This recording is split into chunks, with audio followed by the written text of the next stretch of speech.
Hey, I'm here with Lisa Burshell today, and she's a RPT. So tell us a little bit about RPT and Burshell Services. Okay. Well, my husband and I are both physical therapists, and we have Burchell Therapy Services. And RPT stands for a registered physical therapist. So I'm registered through the Oklahoma State Licensing Department, Medical Licensure Department. And we do physical therapy for Enid and the surrounding areas, and we do all the therapy for Greenbrier Skilled and Greenbrier Nursing Home. Well, Lisa, I really appreciate you being here today, and we're going to talk about avoiding falls in the home. And so what's the number one cause of falls in the home usually? Usually the number one cause of falls in the home is usually it usually occurs in the bathroom, and usually it's due to something in the way or improper equipment. Okay, so what's some of the things that people can do then to reduce falls in the home? Okay.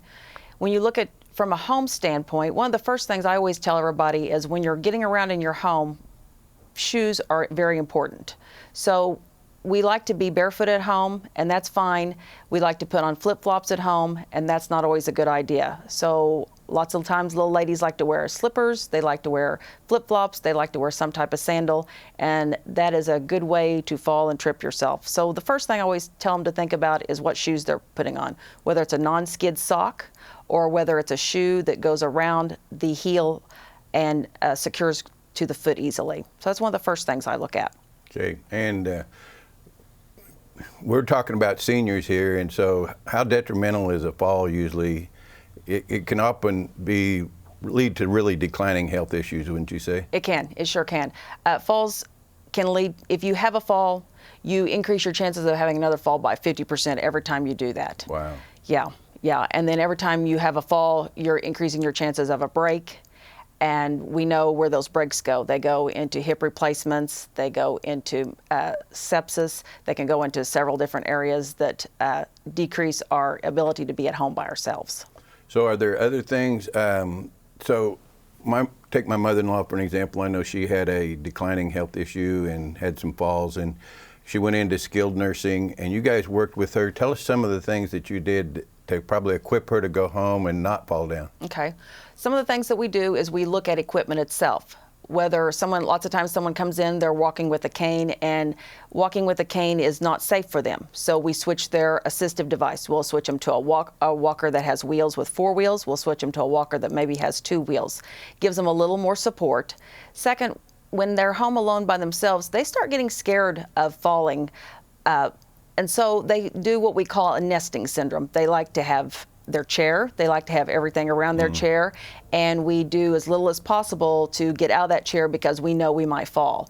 So lots of times when we start seeing them, their muscles are just weak. So one of the reasons they're falling is because of muscle weakness. So we work on general strength. Lots of times they're having balance issues.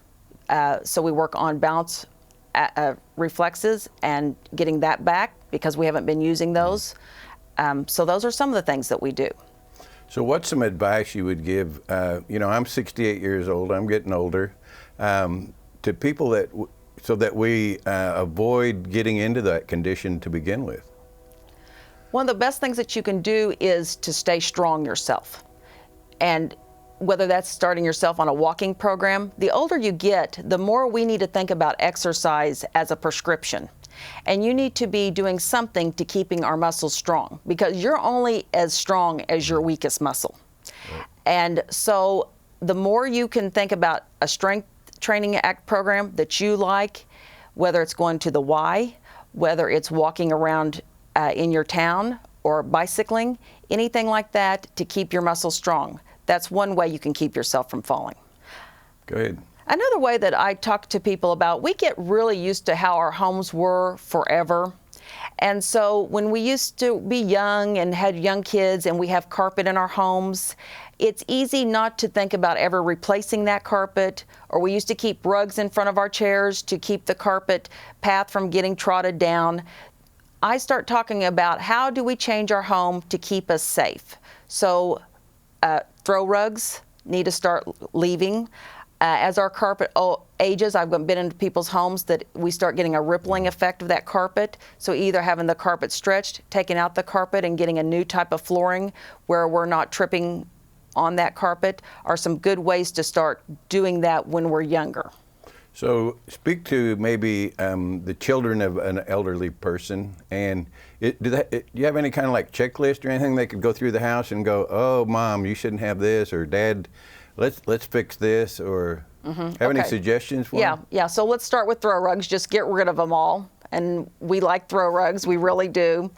Our toilet seats, if our toilets are really low, I have seen people break their hip by trying to sit down on a toilet that's too low, and we don't have enough strength to control that sit all the way down. So maybe we can put a riser on that commode.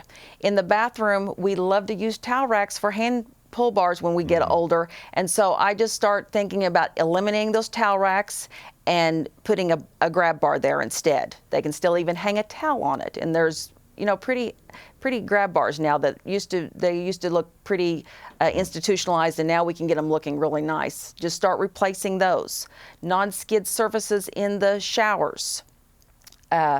Sometimes some of those non-skid surfaces still want to slide on you, so you want to make sure that when you get water on them that they truly are non-skid. Sure. Those are some of the top ways that I start looking at a home just for preventive. Okay. How about extension cords running across the floor? You see that? Yeah, extension cords running around the floor, and then we all have an iPad or a laptop or something we're working on. So trying to get those against the wall in a safer form also.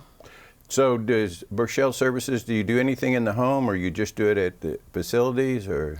We do some privately. We can do a Part B type of therapy to come into your home. We can even just come into your home and assess your home or assess anything that you need.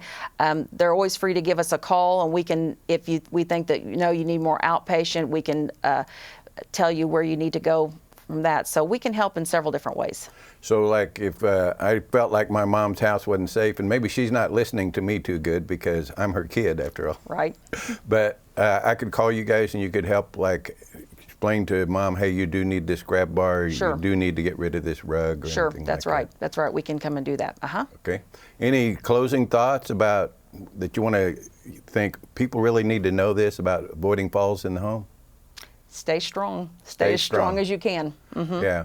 And just, one of the things that I see is isolation quickly leads to weakness. Have you seen that? Yes. Where people, and we deal a lot with the children, the elderly, and they'll say, well, I talk to Mom on the phone every day and she seems great, Mm-hmm.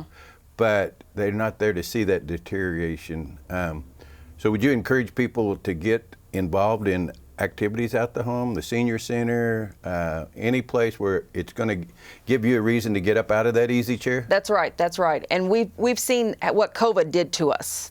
Even if we didn't get COVID, how we isolated ourselves and how people got weaker just because we were home by ourselves. We didn't have any reason to get up. We didn't have a reason to get up to go to church for a while. We didn't have a reason to get up and go grocery shopping because someone put them on our front porch or our kids brought it in.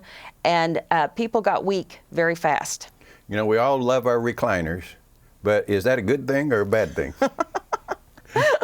Well, you kind of have to do a recliner for an old person like you do a cell phone for a young person. You have to put a time limit on it. Okay. Well, great. Well, Lisa, we got your phone number up on the screen, and if anyone has any questions or anything, they can call you, and you'll be glad to visit with them. Sure, yes. All right. Well, thank you, Lisa, for being here today. And we just want to tell people, avoid those falls, stay active, look for those tripping hazards throughout the house, and if you have any questions, call Lisa. So, Lisa, thank you very much for being here, and appreciate the input. All right, thank you.